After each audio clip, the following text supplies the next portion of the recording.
Fala aí, povo de Deus. Bora estudar Apocalipse? Apocalipse 11, 3, 13. 3, Apocalipse 11, 3 a 13. Diz assim: darei as minhas duas testemunhas que profetizem por 1260 dias, vestida de pano de saco. São estas duas oliveiras e os dois candeeiros que se acham em pé diante do Senhor da terra. Se alguém pretende causar-lhe dano, sai fogo da sua boca e devora os inimigos, sim. Se alguém pretende causar-lhes dano, certamente deve morrer. Elas têm autoridade para fechar o céu, para que não chova durante os dias em que profetizarem. Tem autoridade também sobre as águas para convertê-las em sangue. Bem como para ferir a terra com toda sorte de flagelos, tantas vezes quantas quiserem.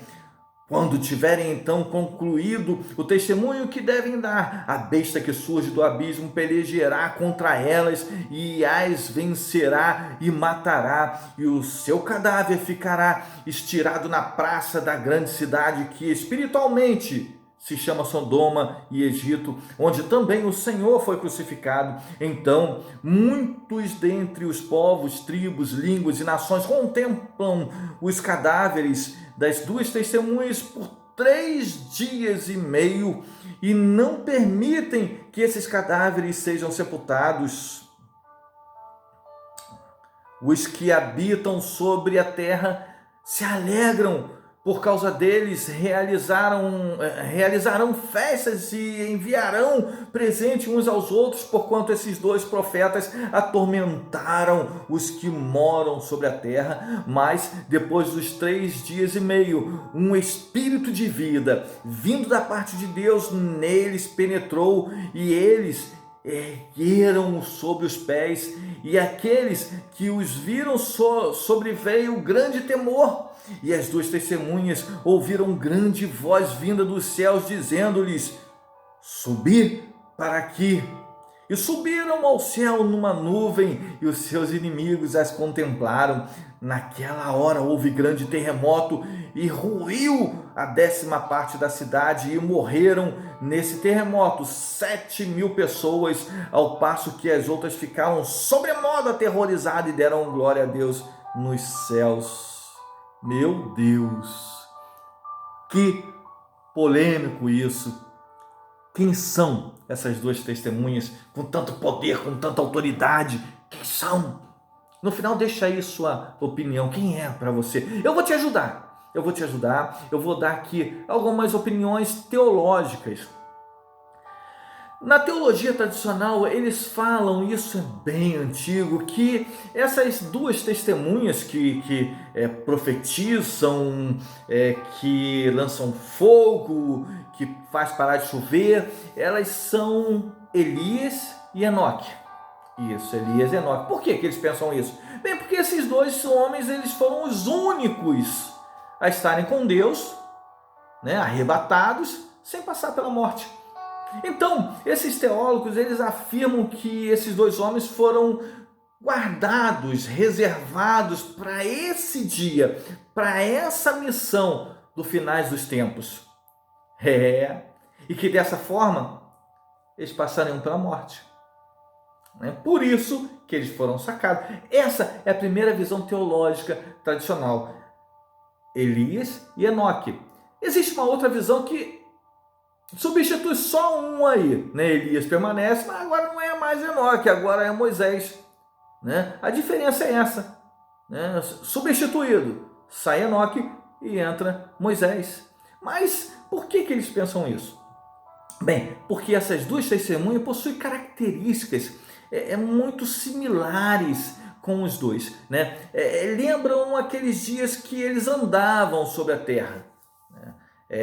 As duas testemunhas poderão ferir a terra com toda sorte de pragas.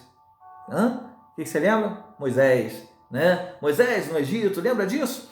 Que veio com as pragas, E diz mais, fala assim: converter as águas em sangue. Lembra? Moisés como no ministério dele, é a mesma coisa. Então eles acreditam que sai Enoque agora, e eles acreditam que na verdade é Moisés e Elias.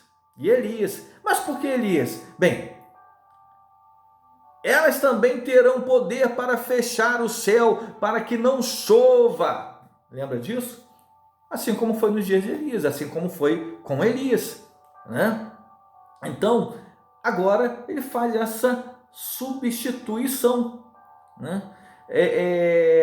Sem contar também que você lembra lá em Mateus 17:3, quando no Monte da Transfiguração apareceu exatamente os dois? Então isso fortalece muito, porque ali estava Jesus, Elias e Moisés. Isso fortalece muito essa ideia de que essas testemunhas seriam os dois, né? Engraçado que Elias, ele, né, nesses dois pensamentos, ele não é substituído. Por que será? Porque as duas tomam muito forte a profecia de Malaquias, quando diz que haveria o retorno do profeta Elias no finais dos tempos. Então isso fortalece muito essas duas linhas. Existe uma outra linha também tradicional, né, que diz que essas duas testemunhas, elas não são personalidades bíblicas, elas são anônimos que surgirão exatamente naquela época para viver o ministério de João Batista, ou seja, para viver toda aquela unção, né? Como foi no tempo de João. Lembra de João Batista? João Batista, ele foi apresentado como Elias, né, para que se cumprisse aquilo que foi dito pelo profeta Malaquias.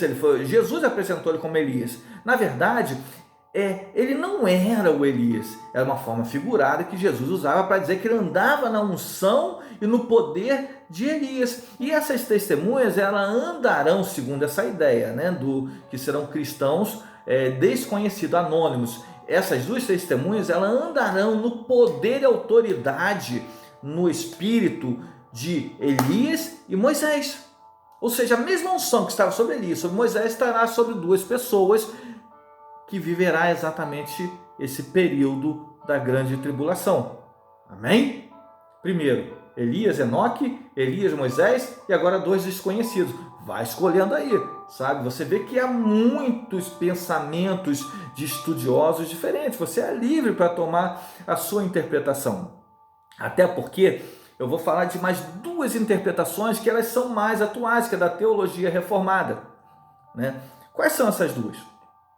Bem, dentro da teologia reformada, a primeira interpretação é que essas duas testemunhas são o Antigo e o Novo Testamento, né? Elas são a revelação da Escritura.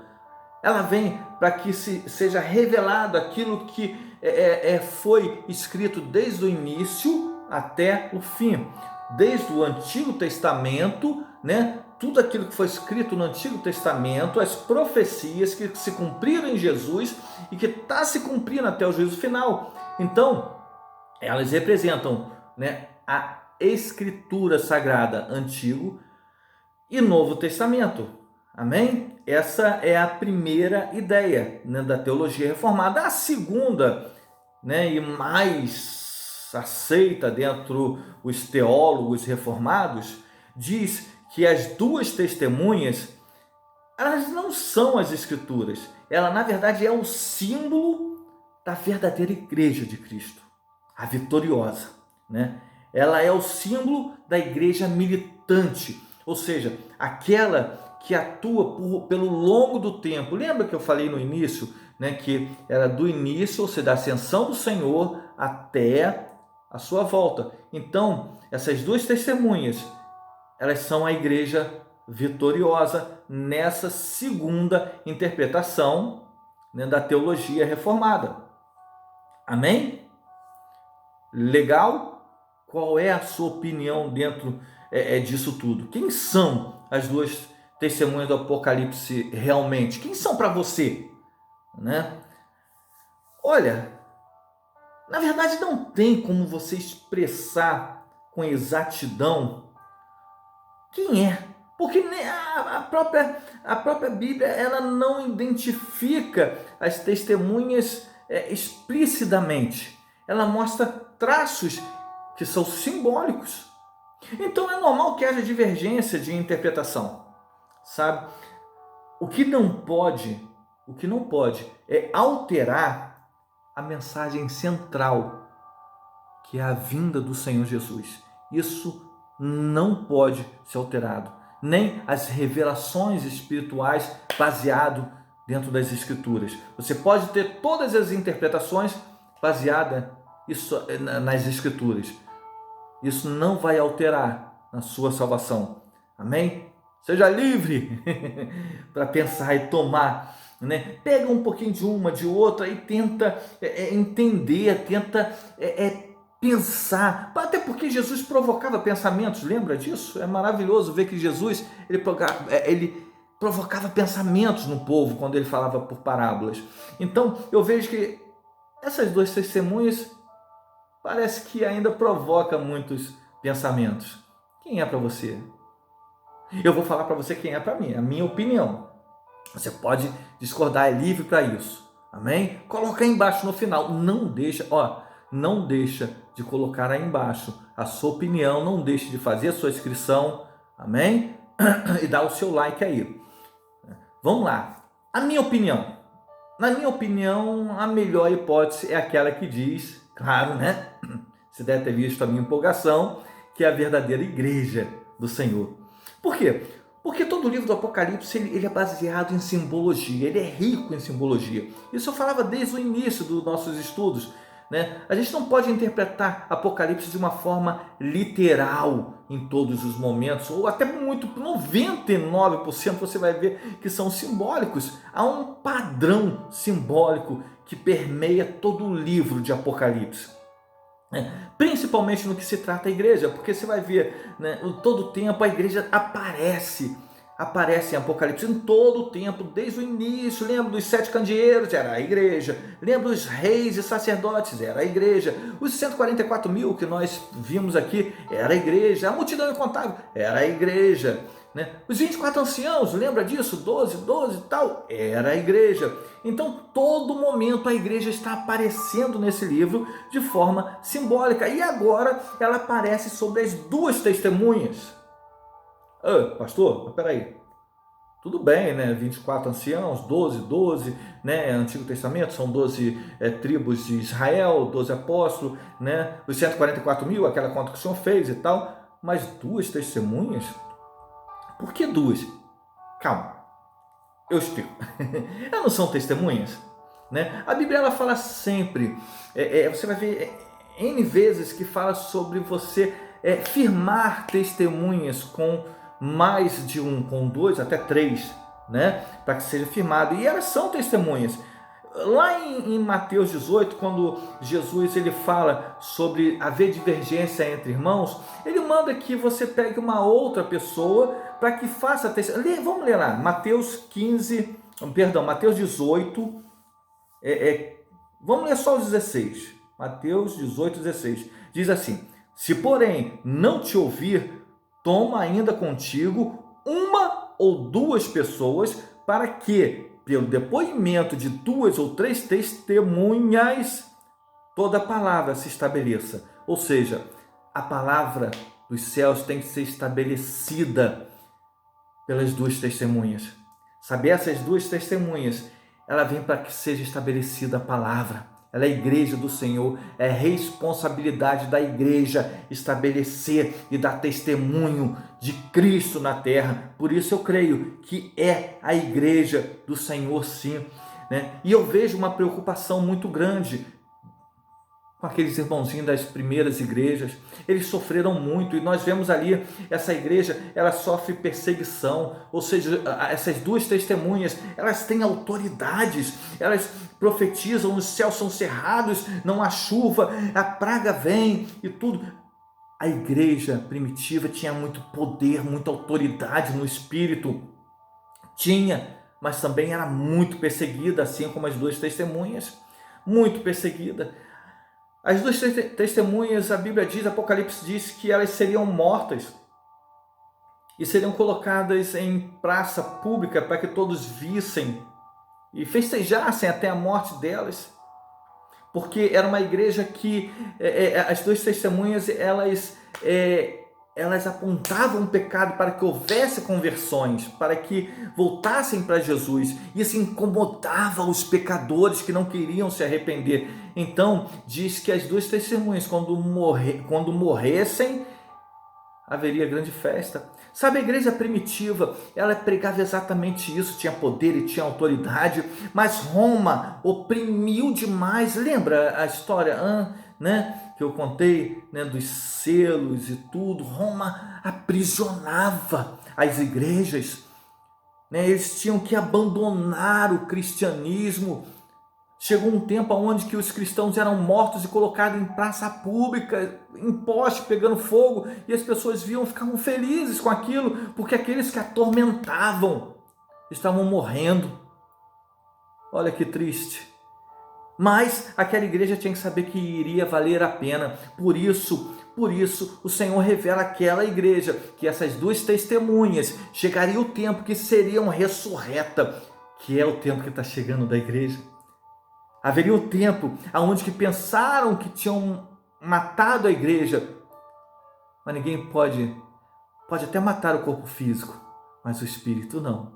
Então o espírito de vida entra naquelas duas testemunhas, e a Bíblia diz que uma voz diz assim: subir aqui, e as duas testemunhas encontram nas nuvens com o Senhor. Sabe quem são? Essa igreja perseguida, somos nós. É o arrebatamento da igreja. É o arrebatamento da igreja. Eu creio nisso. Sabe, somos nós. É todo o povo, desde a ascensão do Senhor, das igrejas das 7 Ásias, da Ásia Menor, até os nossos dias, até a volta do Senhor Jesus. Nós escutaremos o Senhor falando assim: subir até aqui. Nós vamos nos encontrar com Ele. Sabe? Há poder e autoridade na sua palavra. A unção de Elias está sobre a sua vida. A unção que estava sobre Elias veio sobre João. Agora não está mais em uma pessoa, mas está sobre a igreja. Sobre a igreja. O sacerdócio, a autoridade que estava em Moisés, agora vem sobre a igreja. Você tem autoridade no Espírito. Você tem direito de entrar na presença do Senhor. Sabe por quê? Porque nós somos as testemunhas dos céus aqui na terra.